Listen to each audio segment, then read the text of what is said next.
Good evening, brothers and sisters, and ladies and gentlemen. We welcome you to another episode of Insight. Insight is designed certainly to bring forth some great minds who have been influential in their communities and certainly in their church.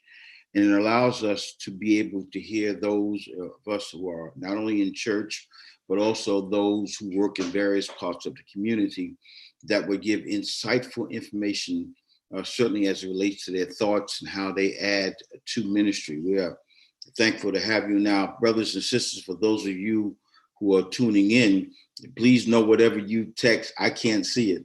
So I can't answer a text that says, good evening, Reverend Camp. I can't, because I can't see it.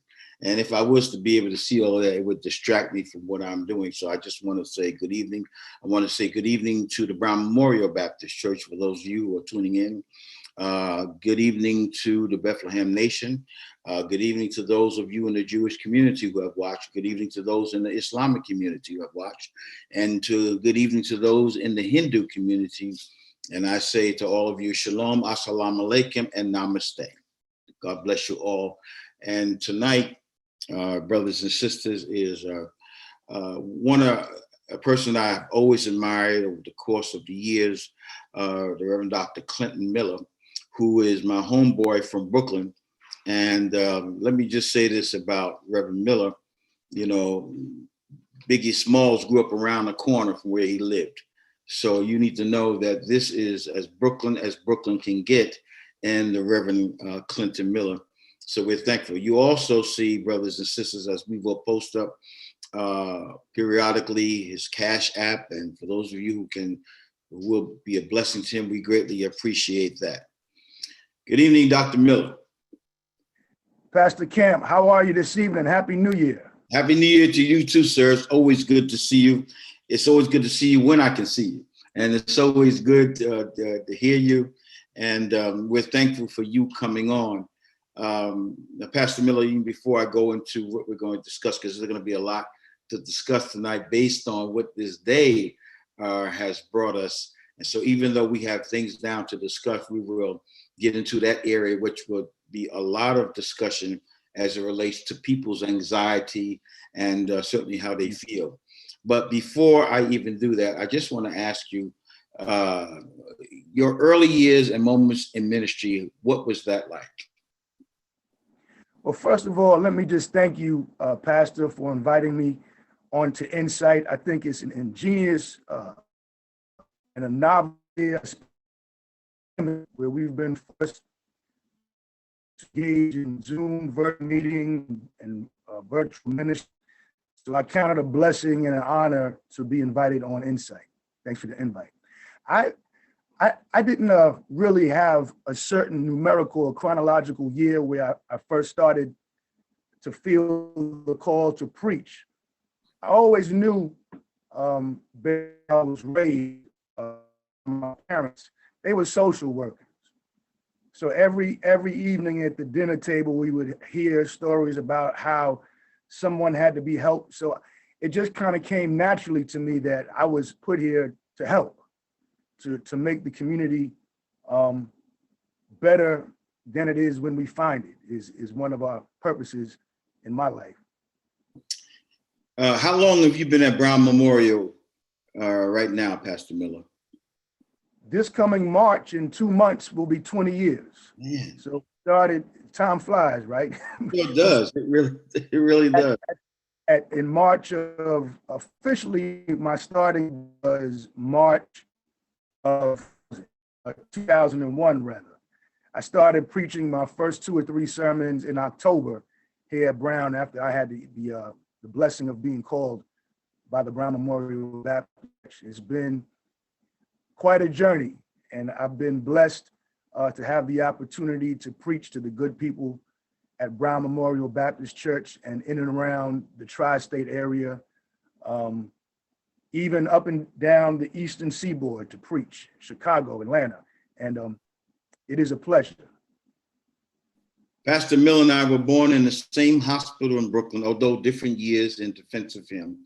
We were both born in the Brooklyn Jewish Hospital, which at that time was considered one of the top hospitals in New York. And so we have that common, but not necessarily the same year. Although I don't want to make it seem like Pastor Miller and I are the same age, because I would not want people to think he's older than what he is. So I want to say that.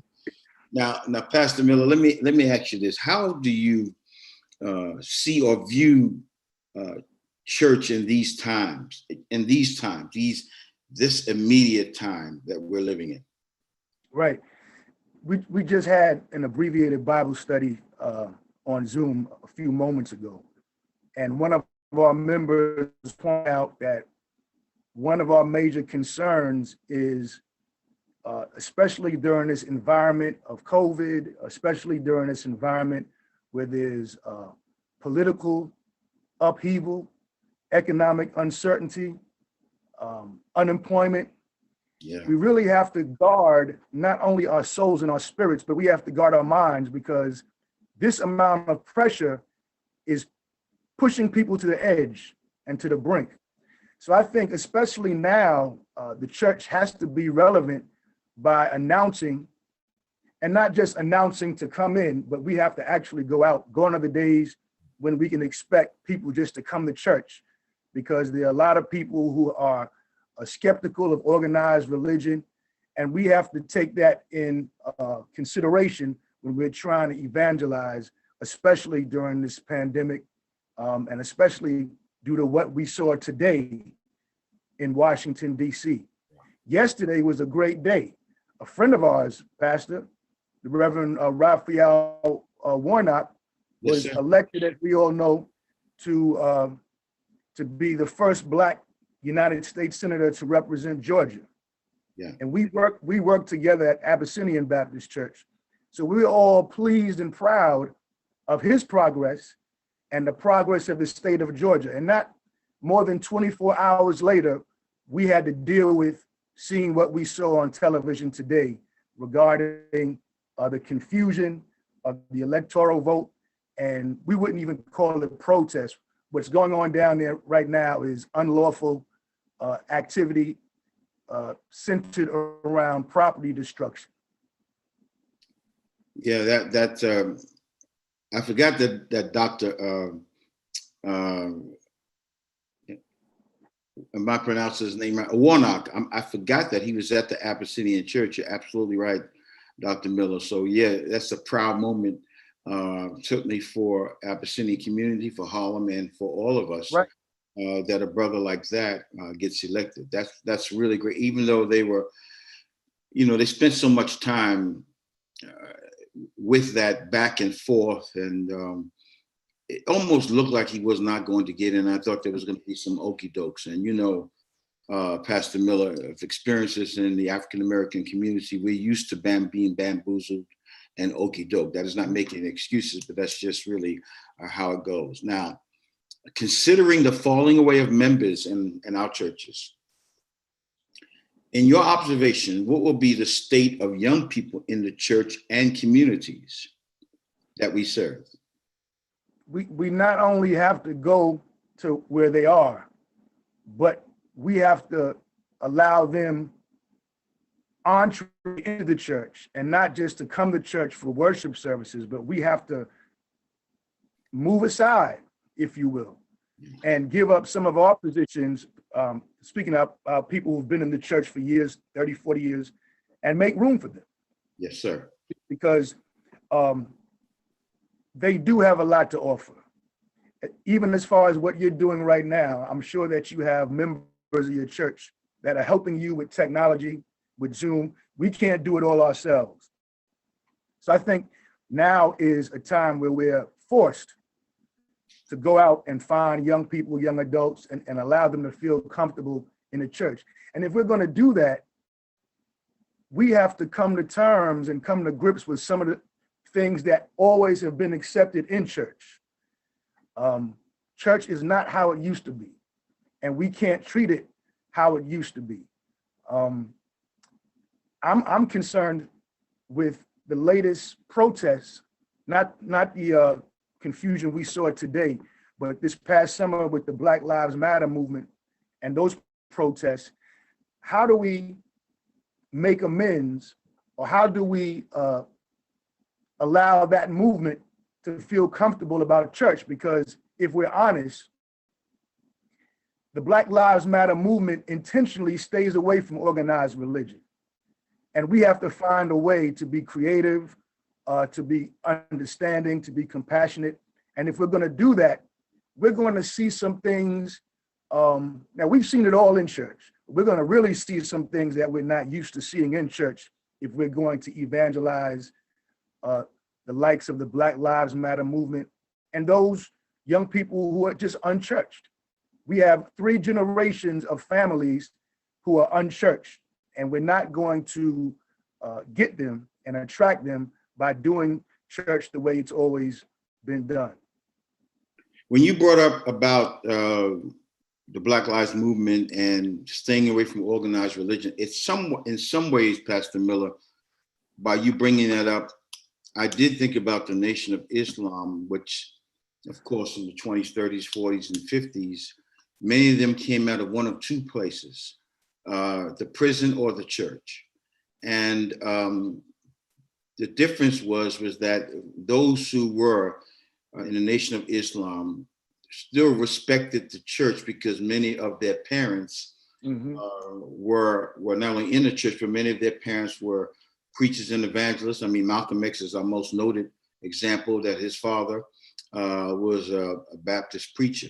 So with that being said, the Nation of Islam still had a religious background. And with Black Lives Matter, this reflects the times when many people who joined churches were not necessarily raised. It don't make them worse. And just because we were raised in it, it doesn't make us better. Right. So, to that dynamic as it relates to those differences. You mentioned Malcolm X, and also Minister Louis Farrakhan grew up as an Episcopalian. So that basis was there. But to your point, what really concerns me, it doesn't scare me, but it concerns me, that religious context and backdrop does not exist for the Black Lives Matter movement, by and large. Of course, I don't want to make any generalizations and blanket statements, but that seems to be the rule, that there's not that religious contextual backdrop. We had a forum here at Brown about 4 years ago where I intentionally had a forum on police brutality and invited members of BLM from the Brooklyn chapter. And there were some awkward moments.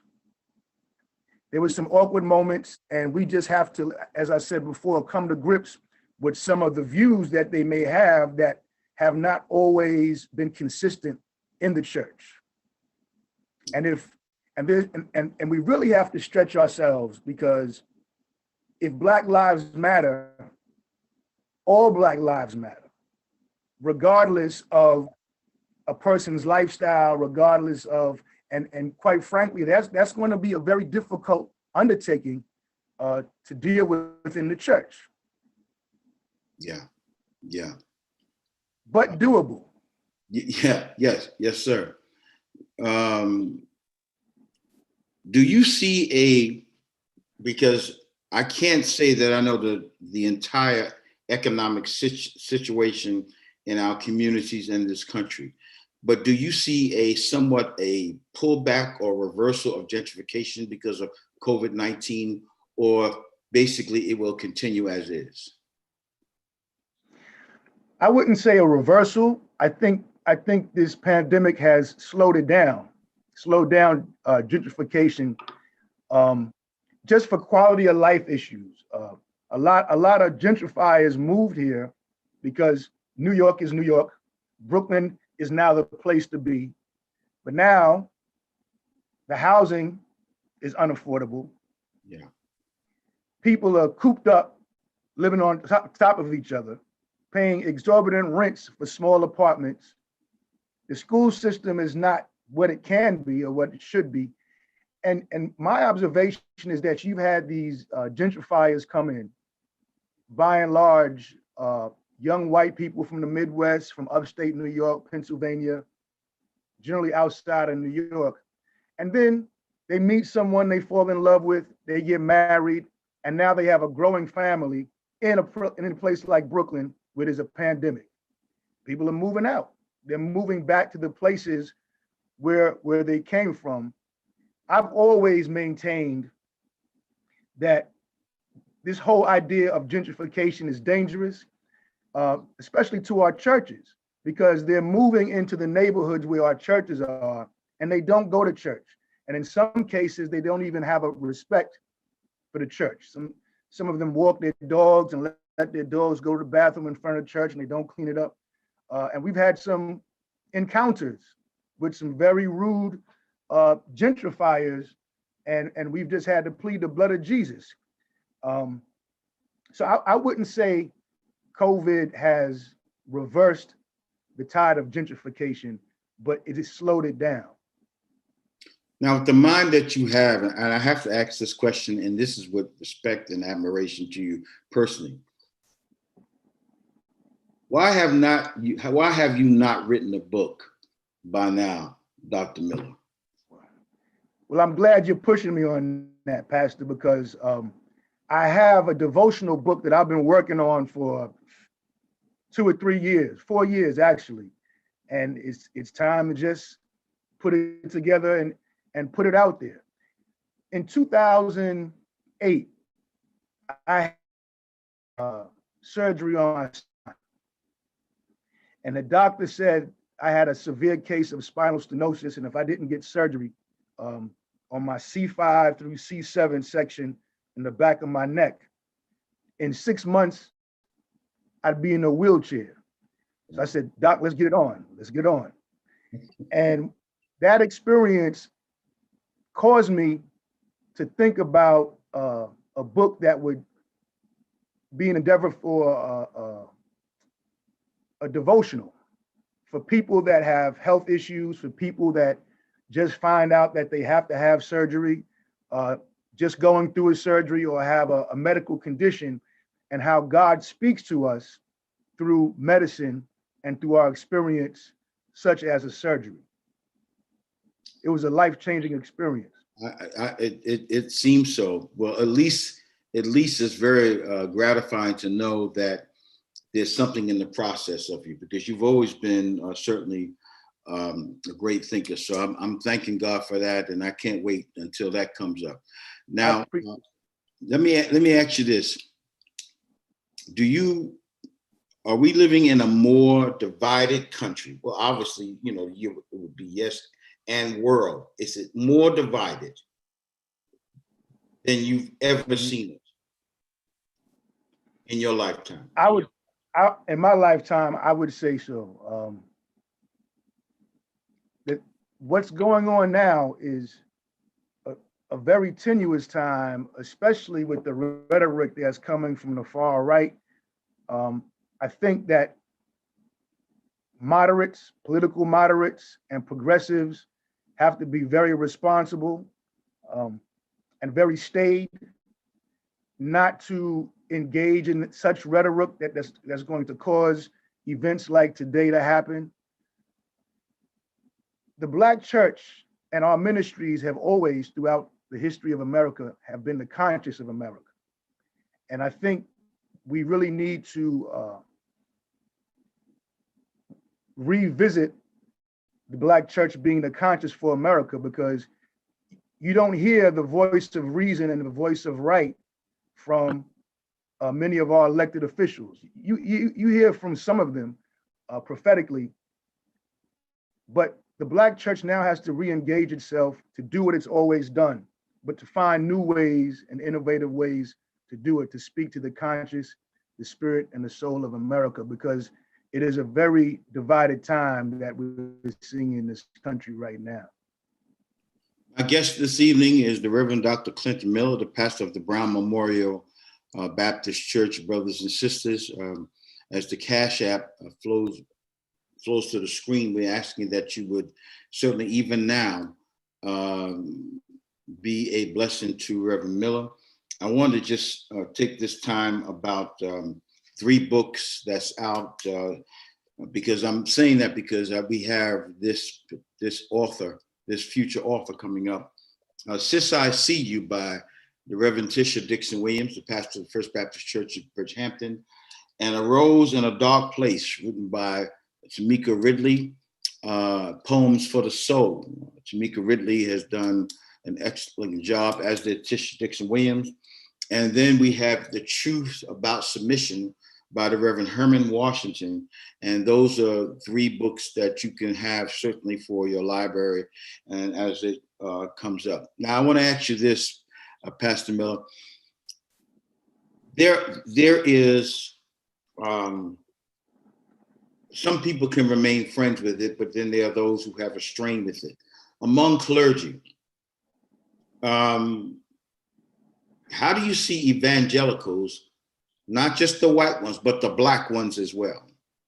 And how do evangelicals affect or disaffect the context of our people in their struggles in this time?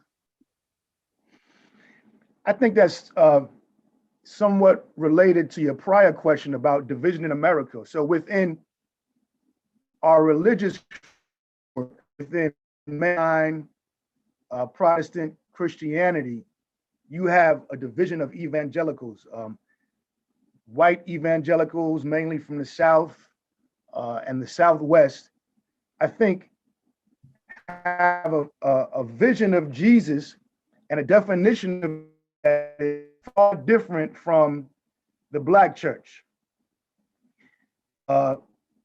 We see a compassionate Jesus. And I don't know what Jesus they have their minds on sometimes, because they want to, instead of having programs that might help people become rehabilitated with addiction, with criminal backgrounds, with growing up in environments that lead to life of crime, they want to put people in the electric chair. Yeah. And they have a far different notion of who Jesus is. And again, that's something that I think the media has a responsibility in, because whenever they mention evangelical Christians, those are the Christians that they want to portray. So with the exception of well-known pastors, we just mentioned the likes of Dr. Warnock, who's at Ebenezer in Atlanta, with the exceptions of those types who receive media coverage, we don't receive the media coverage that would lend our message to talk to.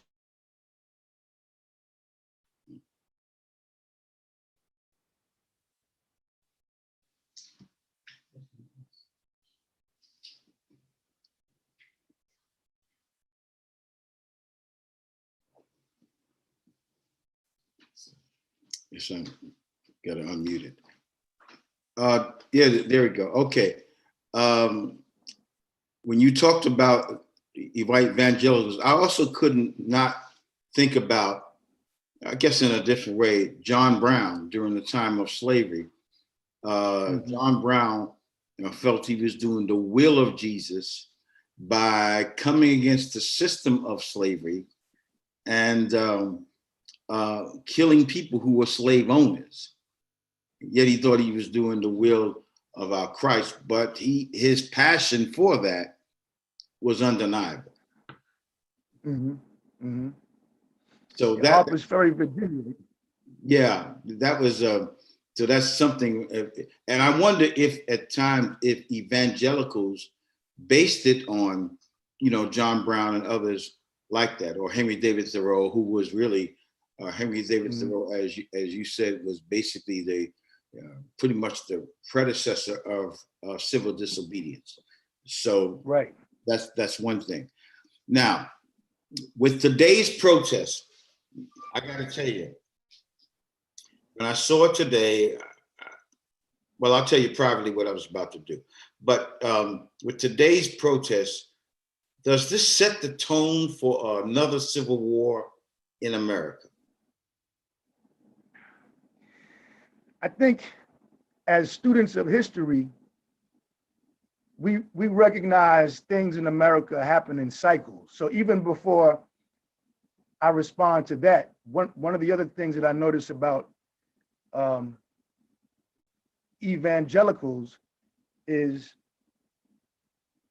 they give organized religion a bad name, especially when they have a double standard of concerning and surrounding race, which proves race is more important to some of them than their religion and faith. And so to answer your most recent question, the last civil war, as you know, 1861 to 1865, things happen in cycles, and we haven't seen unrest like that within the last 40 or 50 years to that level. So who's to say it can't happen again? If the right or wrong people are in office, and if, again, they lend themselves to touting rhetoric that will incite, that will make people angry, it can happen. It can happen. And I don't want to see it, but we would be fools to think that it can't happen again based on what we see happening right now, especially what happened today in Washington, D.C. And storming the Capitol is unheard of. And some gentleman goes to Nancy Pelosi's office and he rests his feet on her desk. Yeah, disgraceful. Disrespectful. I mean, I don't agree with a lot of what goes on in Washington, but this is clearly not the way to handle it. Yeah. Clearly not the way to handle it. Yeah. Insurrection at its finest, I would say. Mm-hmm. Now, they've been talking about on the news, I think, for the last hour and a half about Trump getting out of office, or if he's the will it be difficult, or would it the best word, Dr. Miller, is will it be challenging actually removing him from office?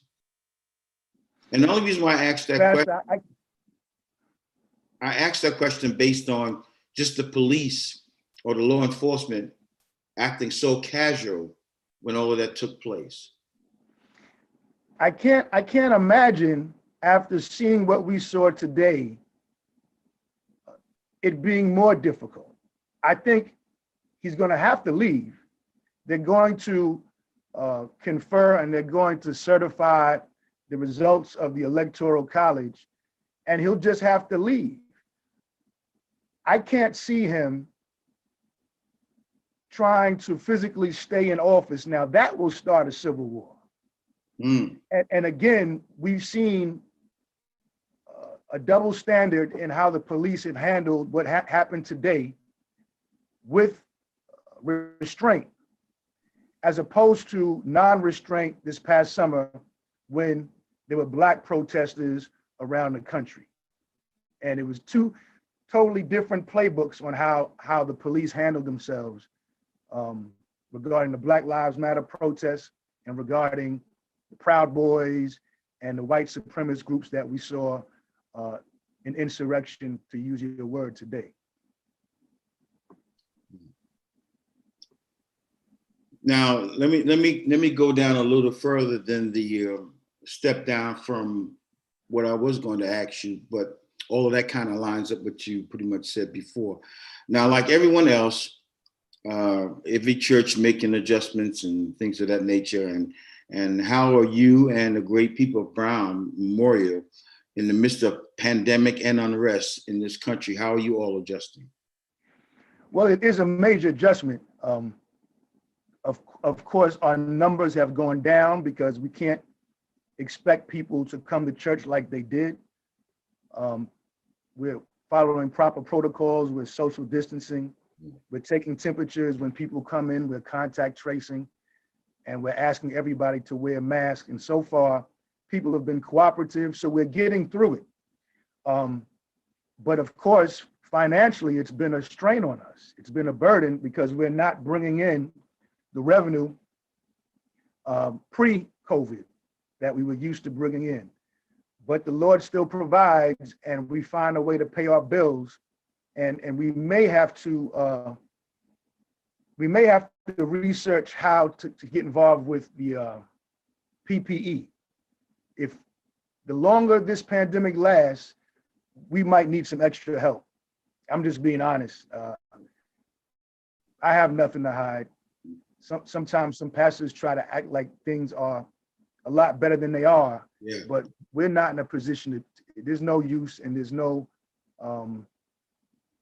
it's not productive to do that at a time like this. Absolutely. When you were at Abyssinian, what things did you learn there that you have brought or built upon while you were at when you were here at Brown Memorial Church? What did you learn there from Abyssinian?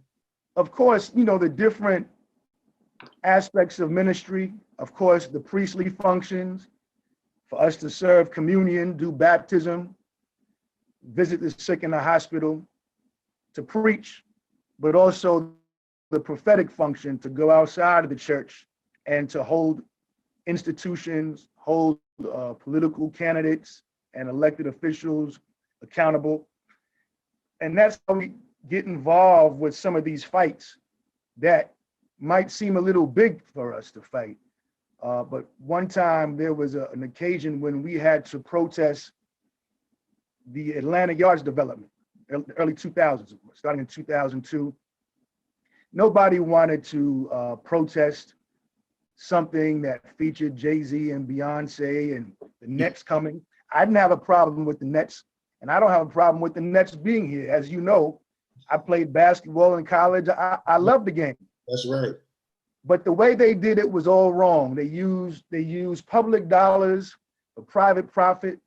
They maintain the use of eminent domain for a private developer, which becomes a slippery slope. So we had to get involved, and it was an uphill fight. I called Dr. Taylor. I think I spoke with you about it on 2 occasions. And Dr. Taylor said, well, even if you can't win a fight, you have to get in the fight if it's a good fight. So we got involved, and we got our butts kicked, but it was worth getting in the fight. He has so many ways of saying that. When I went to him in the early 90s when I got to Bethlehem, and there was some division between the school that they had, that I actually walked in Bethlehem Academy in church, and I asked Dr. Taylor if I could meet with him. He said, come to the house. And I told him the situation. How do I navigate that? He says, well, you have to find out who the little pastors are. That's the first thing. Who the little pastors are. Now, it was through Dr. Clinton Miller, who had invited me when Barack Obama was running for president. And Dr. Clinton Miller invited me to the borough of the school. That was BMCC. Borough Manhattan School. Right. And it was and Brown Memorial was your pastor that invited me to come. And I came because of him, because of the fact that when Dr. Miller is always serious about as it relates to social issues and ministry, period. And I went, and there were a number of preachers there that day. And I remembered that so well. And I want to thank you so much for it, because that's my only time I've ever seen Barack Obama up close.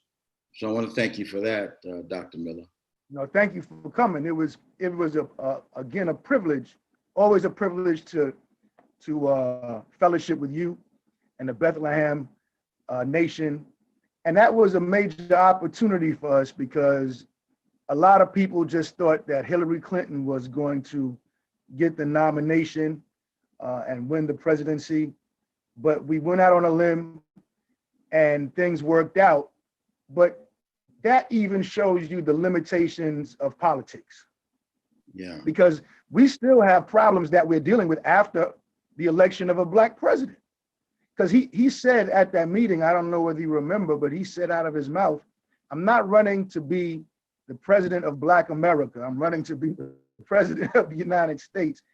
So I think that he wanted to do things for our interests that he decided not to, because he didn't want to make it look like it was preferential treatment.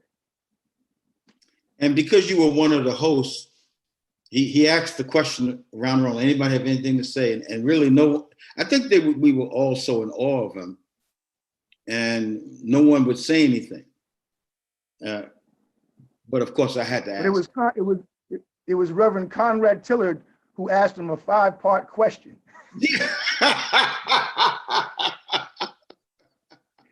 And he took his time with it. He did. He remembered, he didn't write it down. He remembered point by point and laid out a resolution to all the 5 problems that Reverend Conrad Tillard had presented him with. And my youngest daughter went to that school at the time. I was trying to call her to tell me to meet. I never got in contact with her, but I did try to call her so she could be there. I mean, but what's somebody going to say? My daughter can't sit with me, but I did try to get her there, and it just so it didn't happen. But I really was glad for the moment to meet him. Now you're a reader, and you've always been encouraging to me, certainly, and I've always tried to encourage you as well. I listen. I would encourage any preacher that's coming up. And I think that's important, but if they don't want to be encouraged, if they don't ask, I don't have an answer. And the one thing I've learned over the course of the years is that older preachers are not going to come to a younger preacher and say, well, here's what I want you to do. That young preacher has to seek, like you did with Dr. Taylor, like I did with Dr. Taylor, like I did with my pastor, Dr. Whitney, to even your predecessor. I had to seek him out on some things. Being the person that you are, and of course with your book coming up as you're preparing for devotion, seeing what books that you have read would you recommend to this audience? Well, I like to read a lot of reference material. I have about 2% left on my phone. I'm trying to plug into a charger, but this book right here, The Intellectual Devotional, has a lot of good information about American history. There's another edition that focuses on world history, and you'll be surprised of the knowledge you can get that you can relate to your preaching, to your ministry in this book, The Intellectual Devotional, edited by David Kidder and Noah Oppenheim. You can get it at Barnes & Noble, but once you start reading it, if you appreciate history, it'll captivate your imagination, and it's certainly helped and aided my preaching. Oh, well, certainly I love history. I'm not going to use up the multiplicity of your 2%. So here's what I'm going to do, Pastor. Please, if you would just put up the Cash App for Reverend Miller, so people can see that, number one. And then number two, Reverend Lawrence Aker will be our guest next week from the Cornerstone Baptist Church. So please keep that in mind. On the 27th of January will be Bishop Timothy J. Clark, the senior pastor of First Church of God in Columbus, Ohio. And so we'll have them on. And so, Pastor Miller, I want to thank you once again for coming on. And whatever your last words or words of encouragement you can give us, you can do that now. Pastor Camp, once again, thank you on behalf of the members of Brown Memorial Baptist Church. This is a wonderful conversation. It's inspirational for me. And as always, I'm looking forward to future fellowship with you in church, outside of church, as we continue to spread the gospel of Jesus Christ in Brooklyn and beyond. Thank you so much. God bless you, brother. And brothers and sisters, again, please be reminded that as we sign off, we want to thank the people from Brown Memorial Church for tuning on, and this the Cash App for Reverend Clinton Miller. Please be a blessing to him. And we want that you would keep Linda Atkinson Kendall, who's one of the producers of this show. She just got back from North Carolina after having a homegoing service for her cousin, and to keep her mother in prayer. And Miss Linda Atkinson Kendall's daughter, who was in a car accident after church on Sunday. And as I talked to Michelle said, I said, your mother said that you all right. She says, well, that's my mother saying she all right. She all right. So, blessings to her and to all of you brothers and sisters. Have a safe rest of the week. Pastor Miller, God bless you. Brothers and sisters, be well. God bless. Peace. Peace.